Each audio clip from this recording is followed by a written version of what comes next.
Hello प्यारे बच्चों, welcome back. आज बात करेंगे एक्सरसाइज 2.1 एंड 2.2। जो इसका इंट्रोडक्शन वो हमने कल कर लिया था। तो 2.1 एंड 2.2 में कैसे क्वेश्चंस आते हैं, लेट अस सी। फर्स्ट क्वेश्चन को हम देखते हैं। सबसे पहले ये क्वेश्चन, ये एक्सरसाइज 2.1 है, बस एक ही क्वेश्चन दिया हुआ उसके अंदर। तो उसमें क्या पूछा है, नंबर ऑफ जीरोस पूछे हैं। तो नंबर ऑफ जीरोस ये क्या है, ज्योमेट्रिकल मेथड है। तो ज्योमेट्रिकल मेथड से फाइंड आउट करना है नंबर ऑफ जीरोस, तो जो ग्राफिकल मेथड कहते हैं जिसको। तो इसके अंदर सिर्फ आपको ये देखना है जो ग्राफ बना हुआ है वो एक्स एक्सिस को कितने पॉइंट्स पे टच करता है, तो उतने ही नंबर ऑफ जीरोस होता है। जिन्होंने चैनल किया नहीं है सब्सक्राइब कर लो फटाफट से, और इससे पहले के सारे सेशन आप प्लेलिस्ट में पॉलिनोमियल्स की जाके देख सकते हैं। तो यहाँ बच्चों आपको क्या बोला है उसने, यहाँ बोला है graph of y equals to px, y equals to px ये दिया है, is given in figure for some polynomial, find the number of zeros in each case. हर केस में नंबर ऑफ जीरोस बताने। आप यहां देखोगे तो यहां कहीं भी एक्स एक्सिस पे टच नहीं हुआ है ये वाला ग्राफ, तो इट मींस नो जीरोस, यहां कोई भी जीरोस नहीं है, या आप आंसर लिखेंगे जीरो। यहां देखें एक्स एक्सिस को कितने पॉइंट पे टच कर रहा है, 1 पॉइंट पे, तो इसके नंबर ऑफ जीरोस 1 है। यहाँ 1 2 3 पॉइंट पे कर रहे हैं तो नंबर ऑफ जीरोस 3 है। यहाँ 1 2 नंबर ऑफ जीरोस 2 है, 1 2 3 4 नंबर ऑफ जीरोस 4 है, 1 2 3 नंबर ऑफ जीरोस है 3। तो ये एक क्वेश्चन होता है जो एमसीक्यू में पूछा जा सकता है, आता है कई बार ना एमसीक्यू में। तो बस आपको इतना माइंड में रखना है एक्स एक्सिस पे कितने पॉइंट पे टच हो रही है, that are the number of zeros in this polynomial. Clear हो गया। अब मूव करते हैं सेकंड एक्सरसाइज की तरफ, जो मेन एक्सरसाइज है जहां से 5 नंबर का क्वेश्चन बन सकता है। ये बहुत बारी आते हैं तो इनको बहुत इंपॉर्टेंट है, ये बहुत अच्छे से समझना है। Find the zeros of the following quadratic polynomials. तो पहला काम है आपको जीरोस फाइंड करनी है। जीरोस मतलब जो आपको इक्वेशन दी है उस इक्वेशन में डिग्री कितनी है। अब हम क्वाड्रेटिक पॉलिनोमियल पढ़ रहे हैं तो मतलब x की पावर 2 वाले होंगे सारे क्वेश्चन। तो जितनी x की मैक्सिमम पावर मतलब 2 उतने ही जीरोस, तो यहां से 2 जीरोस आपको फाइंड करने हैं। जीरोस का मतलब क्या होता है बच्चों, वो नंबर जिसको अगर मैं x की प्लेस पे पुट करूं तो ये पूरी जो इक्वेशन है वो जीरो में कन्वर्ट हो जाएगी। तो वो फाइंड आउट करना है। उसको फाइंड आउट करने के 2 तरीके हैं, एक है स्प्लिटिंग मिडिल टर्म, एक है क्वाड्रेटिक फॉर्मूला जो क्वाड्रेटिक इक्वेशन में हम पढ़ेंगे नेक्स्ट टू नेक्स्ट चैप्टर में। बट वो बहुत अच्छा मेथड होता है, लेकिन हम इसको आज बात करेंगे किससे, स्प्लिटिंग मिडिल टर्म से। 9th क्लास में भी पढ़ा था, लेकिन आज फिर से बताऊंगा, जिसको नहीं आता है अच्छे से सीख सकते हैं। लेकिन आगे जो क्वेश्चन है उसने कहा verify the relationship between the zeros and the coefficients. जो कोफिशिएंट्स वाला रिलेशन है ना वो क्या है, पहले उसको समझो। वो एक मेथड है जिसको या फॉर्मूला कह सकते हो जो आपको याद करना है। वो ये कहता है if there are two zeros alpha and beta, then alpha plus beta will be equals to minus b upon a and alpha into beta will be equals to c upon a। Alpha and beta तो zeros होते हैं sir, आपने बता दिया these are the zeros. जो भी आपको polynomial दिया है उसके जो जीरोस निकलेंगे उनको एक को अल्फा मानेंगे एक को बीटा मानेंगे, अल्फा एंड बीटा। सर ये बी और ए कहां से आ गए। अब ये बात समझनी है कि आपको पता है कोई भी एक क्वाड्रेटिक इक्वेशन होती है उसकी स्टैंडर्ड फॉर्म होती है ax square plus bx plus c। अब बच्चों जो इक्वेशन है x स्क्वायर के साथ जो नंबर होता है मतलब उसका जो कोफिशिएंट होता है वो होता है a। जैसे यहाँ है x स्क्वायर में कुछ नहीं दिया इसके साथ, तो इसका मतलब यहाँ 1 है इसकी मल्टीप्लाई में। तो जब कुछ नहीं देगा x स्क्वायर के साथ, कोई नंबर नहीं लिखा होगा, तब उस केस में वो 1 होता है। x के साथ जो लिखा है वो b है, यहाँ -2 लिखा है तो -2 ही लेना है, अब उसके साइन के साथ लेना है। और जो विदाउट x लिखा है, विदाउट वेरिएबल लिखा है, वो होता है c, तो c की वैल्यू है -8। तो ऐसे करके तो पहले आप a b एंड c निकालेंगे, a1 है, b -2 है और c -8 है। ये फर्स्ट थिंग हो गई। तो अल्फा प्लस बीटा यहां से हम फाइंड कर सकते हैं। ये कौन सा तरीका है, द कोफिशिएंट्स, कौन सा कोफिशिएंट्स वाला तरीका है। तो इसको आप डायरेक्टली क्वेश्चन लिख के एबीसी निकाल के डायरेक्टली इसको लिख सकते हैं। इससे फायदा ये होता है कि कई बार अगर आप अल्फा बीटा सही से नहीं निकाल पाते या गलत हो जाते हैं तो भी आपको इसके स्टेप वाले मार्क्स मिल जाते हैं। तो alpha and beta are the zeros. अब मुझे अल्फा प्लस बीटा चाहिए इसके अंदर, तो अल्फा प्लस बीटा यहां मैं लिख देता हूं। माइनस बी की वैल्यू कितनी है बच्चों, -2, ए की वैल्यू कितनी है 1, तो ये कितना हो गया, minus minus plus 2/1 that is 2। तो अल्फा प्लस बीटा आ गया मेरा 2, यहां से वैल्यू उठा के मैंने रख दी। जबकि अल्फा बीटा क्या है, c/a, c इज -8 और a इज 1 दैट इज -8। तो बाय कोफिशिएंट एक मेथड से तो हमने डायरेक्टली फाइंड आउट कर लिया, पहले यही करना है। सब बच्चे क्या करते हैं, पहले निकालते हैं क्या, स्प्लिटिंग मिडिल टर्म से अल्फा एंड बीटा, फिर करते हैं उनको जीरोस वाला तरीका, फिर ये कोफिशिएंट वाला करते हैं। फिर कोफिशिएंट वाला तो पहले ही हो सकता है ना, तो उसके स्टेप मार्किंग तो आपको मिलनी ही मिलनी है, आगे क्वेश्चन गलत हो या सही हो। तो ये मैंने कर दिया, इसको मैं यहां लिख देता हूं कि अल्फा प्लस बीटा मेरा ये कोफिशिएंट्स वाला तरीका है, इसके ऊपर लिख देना है, जो कि क्या आया, alpha and beta is 2 and alpha beta आया बच्चों -8। इसको मैं इरेज कर देता हूं, मेरा एक काम यहां से हो गया। अब मुझे स्प्लिटिंग मिडिल टर्म से इसके फैक्टर्स निकालने हैं, एक अल्फा हो जाएगा एक बीटा। मेरे पास इक्वेशन क्या है, x² - 2x - 8। बच्चों जो x² का कोफिशिएंट होता है, जो यहाँ 1 है, कुछ भी लिखा नहीं है तो 1 है, उसकी मल्टीप्लाई यहाँ c में होती है, 1 × 8 इज 8। फिर हम उसके फैक्टर्स करते हैं, 2 × 4 = 8, 2 × 2 = 4, 2 × 1 = 2। अब यहाँ आपके पास 1 2 3 फैक्टर आ गए 8 के। इन 3 फैक्टर को 2 में कन्वर्ट करना है, 3 हो 5 हो 10 हो 20 हो, जितने भी फैक्टर आएंगे उन सबको यूज करके सिर्फ 2 फैक्टर्स तैयार करने हैं, और उन 2 फैक्टर को ऐड या सब्ट्रैक्ट करके ये बीच वाली वैल्यू जो है -2 ये आनी चाहिए, ये इसका काम होता है। तो कैसे बना सकते हैं, इन दोनों को एक साथ ले लूं, 2 × 2 = 4, इनको मल्टीप्लाई कर सकते हैं हम, और ये 2 × 1 = 2, एक रह गया, तो ये 2 फैक्टर हो गए। अब इन दोनों की अगर मैं मल्टीप्लाई करूं तो 8 आना चाहिए, और प्लस माइनस करके ये आना चाहिए।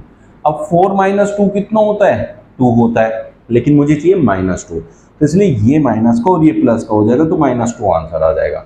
अब ऐसे करके आप लोग क्या कर सकते हैं, स्प्लिटिंग मिडिल टर्म से अल्फा एंड बीटा निकाल सकते हैं। अब आपका यहां से देखेंगे बच्चों, ये हो गया x², आप ये -2 कैसे लाए, -4 और +2 करके, ठीक है, लेकिन इनके साथ ये x रहेगा, क्योंकि ये इसका जो है भाई 2 इसका क्या है, -2x का कोफिशिएंट है, तो प्लस माइनस करके तो -2x लाना है ना पूरा। -2x में स्टार्टिंग में इसलिए नहीं बोल रहा था कि कंफ्यूजन ना हो, हमें -2 नंबर से नंबर लाने में आसानी होती है, फिर उनके साथ x लिख देना, तो इसका कोई बड़ा रोल नहीं है। -8। अब यहां से बच्चों आपको दोनों में से कुछ कॉमन लेना है, जो भी कॉमन आ जाए। अब यहां से सिर्फ x कॉमन आ सकता है, इसके पास भी x है, इसके पास भी x कॉमन लिया तो x - 4 आ गया, ठीक है। अब इन दोनों में से कॉमन लेना है, क्या कॉमन आ सकता है, 2 आ सकता है, प्लस का वो भी, यहाँ क्या बचेगा, x - 4। ये वैल्यू और ये वैल्यू बिल्कुल सेम आनी चाहिए, अगर ये दोनों में कोई डिफरेंस आ गए तो मतलब आपने गलत किया है, ये सही होना चाहिए, दोनों सेम होने चाहिए ताकि हम कॉमन ले सकें। x - 4 ये कॉमन ले लिया हमने, यहाँ क्या बचा x, यहाँ क्या बचा +2। ये हो गया हमारा स्प्लिटिंग मिडिल टर्म से इनके 2 फैक्टर आ गए, बस इनसे वैल्यू और निकालनी है। x - 4 को हम 0 रखेंगे, तो x = 4, x + 2 को हम 0 रखेंगे, x = -2। अब ये 0 क्यों रखते हैं, ये = 0, मतलब ये पूरी जो पॉलिनोमियल होता है ये = 0 होता है। और अब हमें इनको फैक्टर को निकाले हमने, एक फैक्टर ये, एक फैक्टर ये, इन दोनों की मल्टीप्लाई करके 0 आना है। 2 नंबर की मल्टीप्लाई करके 0 तभी आ सकते हैं जब उनमें से कोई एक 0, लेकिन हमें नहीं पता ये 0 है कि ये 0, तो 1 by 1 दोनों को 0 के इक्वल रखेंगे और यहां से x की वैल्यू निकाल लेंगे। तो ये हो गया आपका अल्फा, ये हो गया आपका बीटा। अब लिखेंगे हम बाई जीरोस, ठीक है बच्चों, बाई जीरोस। जीरोस से अल्फा प्लस बीटा निकालेंगे, जो कि अल्फा कितना है हमारा 4, बीटा कितना है -2 = 2। देखो इससे मैच कर गया।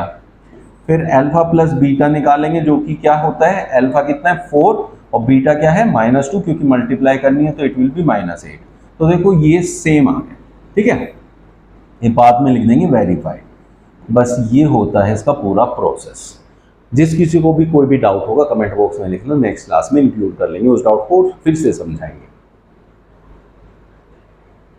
सेकेंड पार्ट में कह रहे 4s² - 4s + 1। यहां पे आपको ये एक पॉलिनोमियल दिया हुआ है, क्वाड्रेटिक पॉलिनोमियल। यहां से अल्फा एंड बीटा निकालो पहले, तो ये क्या हो जाएगा बच्चों, 4s² - 4s + 1, इन दोनों की मल्टीप्लाई = 0, 4 आ गया, अब 4 के ऐसे फैक्टर करने हैं जिनसे -4 आ जाए, तो 4 के फैक्टर होते हैं 2 2 जा 4, क्योंकि इसके ज्यादा फैक्टर होते नहीं, मैंने डायरेक्ट ऐसे लिख लिए। अब इन दोनों फैक्टर से 4 बनाना है, तो 2 + 2 कितना होता है, 4 होता है, तो 2 + 2 होता है बच्चों 4।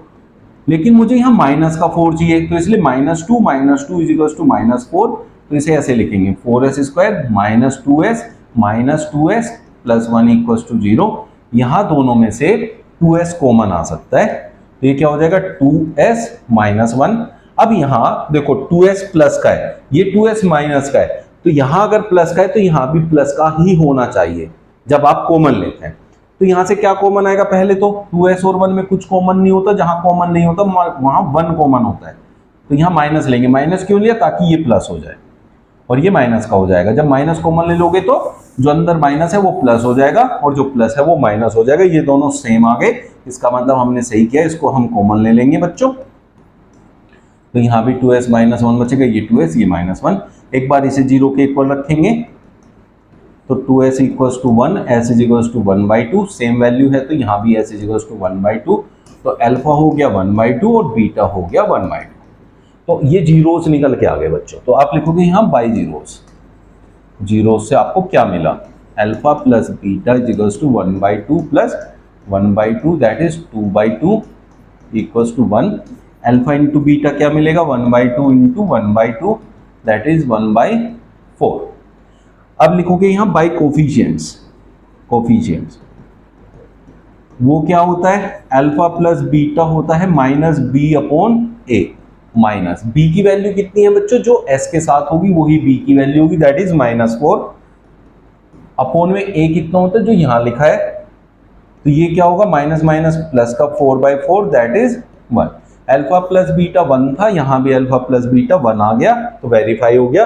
अल्फा बीटा और करना है अभी, जो कि होता है c/a। c is last value 1, a is first value that is 4, 1/4 ये हो गया, तो आप लिखेंगे वेरीफाई। ठीक है बच्चों, ऐसे आप लोग इसे सोल्व कर लेंगे बहुत आसानी से। स्प्लिटिंग मिडिल टर्म का बहुत इंपॉर्टेंट यहाँ रोल होता है, बस वो आपको ध्यान रखना है, वो अच्छे से आपको आना चाहिए। अब यहाँ सेम क्वेश्चन है, स्प्लिटिंग मिडिल टर्म है, थोड़ा सा घुमा दिया है, क्या कर रहा है, यहाँ 7x जो है उसको ऐसे लिखना है आपको, 6x² - 7x - 3, क्योंकि स्टैंडर्ड फॉर्म होती है ax² + bx + c, तो इसका मतलब x² पहले फिर x फिर c आना चाहिए। सर अगर मैं ऐसे रखूं, ऐसे भी रख सकते हो, कोई इशू नहीं है, बट आपको ABC का क्लैरिटी होनी चाहिए। भाई x² के साथ a होता है, x के साथ b होता है और जो अकेला है वो c होता है, ये क्लैरिटी होनी चाहिए। अगर ये क्लैरिटी है तो ऐसे लिखे रहने तो कोई फर्क नहीं है, ABC में कंफ्यूजन नहीं होना चाहिए। लेकिन अगर आप इसे असेंडिंग ऑर्डर में ऐसे लिख लोगे तो ज्यादा बढ़िया रहेगा, कोई कंफ्यूजन रहता ही नहीं है। पहले इन दोनों की होती है मल्टीप्लाई 18 के, अब आपको फैक्टर करके 2 नंबर बनाने जिनसे मुझे क्या लाना है 7। तो अब मुझे एक चीज पता है, 2 9 जा 18 होता है, 2 और 9। अब आगे के फैक्टर करने की जरूरत नहीं है, यही 2 नंबर मिल गए ना, क्योंकि 2 और 9 का डिफरेंस 7 होता है। अगर पहले ही स्टेप पे आपको वो 2 नंबर मिल जाए तो आगे उसको फैक्टराइज करने की जरूरत नहीं होती, बस वहीं से लिख लो। तो -7 लाना था, तो 2 - 9 इज -7। तो मैं क्या लिखूंगा इसको बच्चों, 6x² - 2x, नहीं प्लस का 2x, देखो प्लस लेना है, और माइनस का 9x लूंगा, और माइनस का 3 और इक्वल्स टू 0। अब ये मेरे किसी काम का नहीं से हटा देता हूं यहां से। यहां इन दोनों में से कॉमन होगा और इन दोनों में से कॉमन लेंगे। यहां से क्या कॉमन आ सकता है, 2 आ सकता है, और दोनों में x है वो भी कॉमन आ सकता है। 2 3 जा 6, एक x बाहर गया तो एक x + 1। यहां से -3 कॉमन आ सकता है, तो 3 3 जा 9 x, और माइनस माइनस प्लस 3 बाहर गया तो यहाँ 1 बचेगा, ये दोनों सेम आ गए, तो क्या बन गया 3x + 1 इन 2 में बचेगा बच्चों 2x - 3, ऐसे लिखना है। एक बार इसको 0 रखना है, 3x + 1 = 0, तो 3x = -1, x = -1/3, 2x - 3 = 0, 2x = 3 और x = 3/2। ये अल्फा का काम कर लेगा, ये बीटा का काम कर लेगा। ठीक है, अल्फा एंड बीटा। ये ऐसे लिखने नहीं है, बस मैंने आपको समझाने के लिए लिख दिए ताकि 2 बार ना लिखने पड़े। अब यहां एक तरफ आपको करना है जीरोस वाला और एक तरफ करना है कोफिशिएंट्स वाला।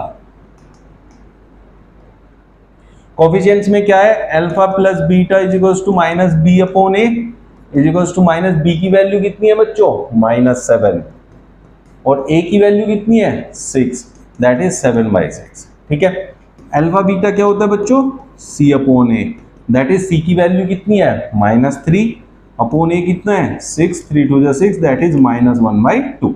ये आ गए आपके कोफिशिएंट्स की हेल्प से। अब जीरोस वाले ले लेने हैं। जीरोस वाले में अल्फा प्लस बीटा, मतलब अल्फा की वैल्यू रखो दैट इज -1/3 प्लस बीटा की वैल्यू रखो दैट इज 3/2। एलसीएम कितना हो गया बच्चों 6, ये हो गया -2 प्लस 3 3 9, 9 - 2 इज 7/6। ये देखो वेरीफाई हो गया कि नहीं हो गया, बिल्कुल सेम आ गए। अब लेते हैं अल्फा बीटा, मींस अल्फा और बीटा की multiply. Alpha is 1/3, beta is 3/2, 3 से 3 कैंसिल दैट इज -1/2। ये देख लो, तो यहां लिख देना वेरीफाइड। बस ये होता है इन क्वेश्चंस का पूरा प्रॉपर मेथड। अब जो नेक्स्ट पार्ट है वो थोड़ा सा बिल्कुल अलग है। उसमें क्या है देखो, पहली बात तो बहुत से बच्चों को ऐसा लगता है 4u² + 8u, सर ये तो क्वाड्रेटिक है ही नहीं, इसमें तो वो c वाली वैल्यू ही नहीं है। भाई आप यहां +0 लिख दो तो बन गई लो c की वैल्यू। फर्स्ट थिंग इसमें ये करना। अब इसमें a कितना हो गया 4, b कितना हो गया 8 एंड c हो गया 0। अब मैं से लिखूं 4u² + 8u = 0, क्योंकि जो भी आपको क्वाड्रेटिक दिया that must be equals to 0। अब यहां से पहले आपको कॉमन लेना दोनों में से, दैट इज 4u, ब्रैकेट में यहां कितना बचा u प्लस यहां 2 बचा = 0। एक बार इसको 0 रखना है, 4u = 0, u = 0/4 दैट इज 0। एक बार इसको 0 रखना है, u = -2, क्योंकि या तो ये 0 है तभी तो 0 आएगा, या फिर ये 0 है, तो दोनों में से 1/1 हम 0 के इक्वल रखेंगे। एक मिल गया यहां से अल्फा, एक मिल गया beta.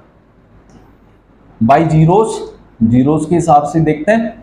Bye zeros alpha plus beta क्या होगा बच्चों, अल्फा कितना है 0 है, प्लस बीटा कितना है -2 है, तो the answer is -2। Alpha beta क्या होगा बेटा, अल्फा बीटा मतलब मल्टीप्लाई इनकी, 0 × -2 दैट इज 0। अब हम कोफिशिएंट से करेंगे, बाई कोफिशिएंट्स। बस ऐसे करना है आपको, दो लाइन, एक लाइन खींचनी है, इधर कोफिशिएंट्स उधर जीरोस। अल्फा प्लस बीटा होता है -b upon a, that is -b कितना है 8, a कितना है आपका 4, 4 2 जा 8, -2 देखो आ गया ना इसके सेम। अल्फा बीटा होता है c अपॉन a, c तो 0 है, अपॉन में a कितना है 4 दैट इज 0, सेम हो गया, तो हम लिखेंगे वेरीफाइड। तो इसमें सेम था, बट डिफरेंस जो था इसमें ये था कि c गायब था, तो c के प्लेस जब c गायब होता है तब हम क्या करते हैं, ये उस टाइप का फैक्टराइजेशन वाली चीज थी। तो जब c गायब होगा तो सीधा इनको 0 के इक्वल रख के कॉमन रखो, एक ये दो वैल्यू आएगी, तो इसमें हमेशा एक वैल्यू जो x की होगी वो 0 ही आएगी। फिफ्थ पार्ट में देखो, इसमें से b वाली वैल्यू गायब है, ये क्या है t² - 15 = 0। तो इस केस में क्या करना होता है, c को उधर ले जाते हैं, इसमें कॉमन नहीं लेना, इसमें उधर ले जाना है, फिर दोनों तरफ का कर देना है रूट, तो t विल बी = ±√15, क्योंकि हम किसी का भी रूट करते हैं तो उसकी वैल्यू प्लस में भी आती है और माइनस में भी। तो ये हो गया ±√15, तो एक को अल्फा मान लो, एक को बीटा। √15 प्लस का हम मान लेते हैं अल्फा और -√15 को मान लेते हैं बीटा। आप कोई से को भी अल्फा मान सकते हो, कोई जरूरी नहीं है, लेकिन यहां बात को समझो कि t² यहां +0t है -15, मतलब a की वैल्यू 1 है, b की वैल्यू 0 है, क्योंकि t गायब है, और c की वैल्यू -15 है। अब बाई जीरोस क्या करेंगे, जीरोस के अकॉर्डिंग, क्योंकि जीरोस तो हमने निकाल दिया, अल्फा प्लस बीटा करते हैं सबसे पहले, जो कि होता है अल्फा कितना है √15 और प्लस बीटा तो माइनस का है √15, तो ये तो आ गया 0। एक होगा अल्फा बीटा, मतलब इन दोनों की मल्टीप्लाई, √15 × -√15 दैट इज -15। क्यों भाई, रूट वाली सेम वैल्यू की जब मल्टीप्लाई होती है तो रूट हट जाता है, माइनस बाहर है, वो माइनस में मल्टीप्लाई में आ जाएगा। फिर बाई कोफिशिएंट्स, कोफिशिएंट्स में क्या होता है बच्चों, अल्फा प्लस बीटा क्या होता है -b अपॉन a होता है, -b तो है ही नहीं, b तो 0 है, अपॉन a 1 है, तो दैट इज 0, कर गया ना देखो मैच। फिर अल्फा बीटा क्या होगा c अपॉन ए। c तो बच्चों यहाँ -15 है और a1 है, दैट इज -15, ये भी सेम आ गया, तो हम कहेंगे दिस इज वेरीफाइड। क्लियर हो रहा है? किसी को कोई भी डाउट है तो कमेंट बॉक्स में लिख सकते हैं। अब ये 6th part is your homework, सब करेंगे और कमेंट बॉक्स में अपना आंसर लिखेंगे। जिस किसी से नहीं होगा वो लिखेगा कमेंट में, अगर कोई नहीं कर पाएगा तो नेक्स्ट क्लास में करेंगे। Moving to next question, second question करते हैं इसके बाद। Find a quadratic polynomial each with the given numbers as the sum and product. देखो क्या लिखा हुआ है, the sum and product. It means जो पहले वाला है वो सम है और दूसरे वाली वैल्यू जो है वो प्रोडक्ट है। अब सम क्या होता है बच्चों, अल्फा प्लस बीटा, और प्रोडक्ट क्या होता है, अल्फा इंटू बीटा। ये दिया हुआ है। बहुत से बच्चे इसमें क्या सोचते हैं कि ये अल्फा है ये बीटा है, बिल्कुल गलत है। क्यों? हो सकता है अल्फा बीटा भी हो, बट वो ऊपर दिया हुआ है ना उसमें, द सम, पहले वाला है सम और दूसरे वाला है प्रोडक्ट। अगर वो सिर्फ ये कहता है each with the given numbers as the zeros, तब ये अल्फा होता, वो बीटा होता। क्लियर है ना? आराम से समझ के करना, क्वेश्चन को पढ़ना अच्छे से होता है। तो यहां आपको अल्फा बीटा और अल्फा प्लस बीटा दिया हुआ है, इससे आपको बनाना है क्वाड्रेटिक पोलिनोमियल। तो आपको करना है for a quadratic equation by zeros. We know that क्या होता है, X square minus alpha plus beta into x plus alpha beta equals to 0। ये आपकी क्वाड्रेटिक इक्वेशन बन गई। जीरोस की हेल्प से ये क्वाड्रेटिक इक्वेशन आपकी बन जाती है, जहां x के साथ आता है अल्फा प्लस बीटा मतलब सम ऑफ जीरोस और लास्ट में आता है alpha beta means product of zeros. तो आपको यहां एक्स स्क्वायर रखना है, माइनस अल्फा प्लस बीटा कितना दिया है बच्चों, 1/4 इंटू एक्स लिखना है, और अल्फा बीटा कितना है -1 इक्वल्स टू 0। अब आपको ये इक्वेशन यही नहीं छोड़ देनी है, इसको सोल्व करना है बाय टेकिंग एलसीएम। तो एलसीएम कितना आ गया यहाँ 4, तो ये इधर मल्टीप्लाई में होगा 4x स्क्वायर माइनस एक्स, और ये भी इधर जाएगा मल्टीप्लाई में -4 इक्वल्स टू 0, ये उधर चला जाएगा। तो आपकी इक्वेशन जो बन गई 4x square minus X minus 4 equals to 0 बन गई। समझ में आ गया बच्चों? विदाउट टेकिंग एलसीएम तो वो एक्स स्क्वायर का कोफिशिएंट a तो कभी आएगा ही नहीं फिर कुछ 1 से अलग, तो इसलिए यहाँ एलसीएम लेना ही होता है। तो इसको उधर ले जाते हैं तो you will get the standard equation of that particular quadratic polynomial. Clear हो गया? सेकंड पार्ट में और अच्छे से समझ में आ जाएगा। यहां दिया √2, तो ये इज अल्फा प्लस बीटा, ये अल्फा बीटा। इक्वेशन क्या है बच्चों, स्टैंडर्ड इक्वेशन जो लिखनी है, X square minus alpha plus beta into x plus alpha beta equals to 0। X square as it is रखना है, alpha plus beta is √2 into X, और ये है +1/3। यहां एलसीएम आएगा 3, इसके अपॉन में 1 है, तो सबके साथ मल्टीप्लाई होकर it will B 3x square minus 3√2x और प्लस का 1 इक्वल्स टू 0। तो आपका आंसर आ गया, ये उधर जाके 0, 3x स्क्वायर माइनस 3√2x और प्लस का 1 इक्वल्स टू 0। ठीक है बच्चों? तो इस टाइप से आप लोग कर सकते हैं। रूट से डरने की कोई जरूरत नहीं है, इसमें रूट का कोई रोल नहीं है, बस एलसीएम लेना है, simple and clear. Next part में आपको दे रखा है alpha plus beta equals to 0, alpha beta is equals to √5, ये दे रखा है। तो आप स्टैंडर्ड इक्वेशन में लगाओ X square minus alpha plus beta into x plus alpha beta equals to 0, X square minus alpha plus beta कितना है बच्चों 0x प्लस अल्फा बीटा तो प्लस √5 इक्वल्स टू 0। तो ये क्या हो गया, x square plus √5 equals to 0। This is your equation, standard equation. क्योंकि अल्फा प्लस बीटा 0 है तो x वहां से गायब हो जाएगा, आपको ये आंसर मिल जाने वाला है। किसी को कोई भी डाउट है कमेंट बॉक्स में लिख सकता है। यहां अल्फा प्लस बीटा जो है और ये अल्फा बीटा है, 1 1 दे रखे हैं, बहुत सिंपल है। X square minus alpha plus beta होता है, इनटू में x होता है प्लस अल्फा बीटा। सर ये तो हम सीख गए, ये इक्वेशन तो बार बार आप क्यों लिख रहे हो? बेटा आप लोगों को भी हर सॉल्यूशन में बार बार लिखनी है, तभी दिमाग में सेट रहती है, फिर ये रिवीजन करने की जरूरत नहीं है, ऑटोमेटिकली हर क्वेश्चन पे रिवाइज हो जा रही है। तो ये क्या हो गया, x square minus alpha plus beta is 1 into x plus 1 equals to 0, तो x square minus x plus 1 equals to 0। Next वाला भी देख लेते हैं फिर। This is alpha plus beta, alpha beta x square minus alpha plus beta की जगह लिखेंगे -1/4 into x plus alpha beta की जगह लिखेंगे 1/4 equals to 0। It will be x square minus minus plus x/4 और प्लस 1/4 इक्वल्स टू 0। बच्चों LCM ले लो 4, ये इधर मल्टीप्लाई में आएगा 4x² plus x plus 1 equals to 0, ये जाएगा 0 हो जाएगा। तो equation is 4x² plus x plus 1। Clear हो गया सबको? किसी को कोई भी डाउट है कमेंट बॉक्स में लिख देना। 6 पार्ट में अल्फा प्लस बीटा कितना है? 4 है और ये अल्फा बीटा है। ये आपका होमवर्क है, करना है और आंसर कमेंट में लिखना है सर ये मेरा आंसर आया। मिलता है कल फिर नए सेशन में। चैनल सब्सक्राइब नहीं है तो किया है तो कर लो, बेल आइकन जरूर प्रेस करना ताकि हर एक वीडियो का नोटिफिकेशन मिलता रहे टका से, है ना। Thank you.